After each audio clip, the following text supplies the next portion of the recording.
প্রায় সময় আমার পায়খানা প্রস্রাবের রাস্তা অবশ হয়ে যায়। আমার সন্তানকে আমি খুলে নিতে পারি না। আসসালামু আলাইকুম রহমতুল্লাহ। 2021 সালে মোদি বিরোধী আন্দোলনে গ্রেফতার হয়েছিলাম। তখন দীর্ঘদিন রিমান্ডে থাকার কারণে আমার মেরুদণ্ডের 3টা হাড্ডি ভেঙে গিয়েছে। দেশে বিভিন্ন চিকিৎসা করেছি এবং অপারেশন করেছি, কিন্তু সাকসেস হয়নি।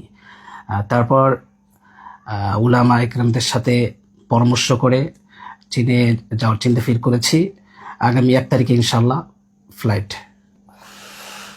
তো দর্শক, আপনারা শুনলেন যে মোদি বিরোধী আন্দোলন যখন আমাদের বাংলাদেশে ব্যাপকভাবে এই আন্দোলনটা ছড়িয়ে পড়ে এবং বিভিন্ন ওলামা একরাম গ্রেফতার হয়েছিলেন, প্রায় 2000-এর বেশি ওলামা একরাম গ্রেফতার হয়েছিলেন। আমিও সেই আসামি ছিলাম।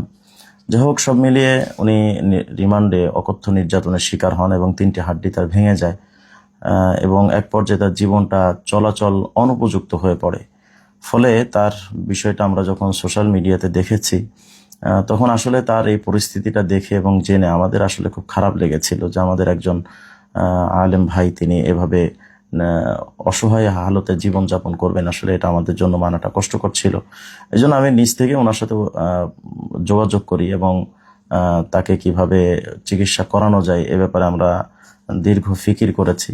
দেশে চিকিৎসাটা পর্যাপ্ত না হওয়ার কারণে চীনে যাওয়াটা সিদ্ধান্ত গৃহীত হয়। তো এবং আগামী 1 তারিখে তথা মার্চের 1 তারিখে তিনি চীনের উদ্দেশ্যে রওনা হবেন। অলরেডি টিকিট, ফ্লাইট সব হয়ে গেছে।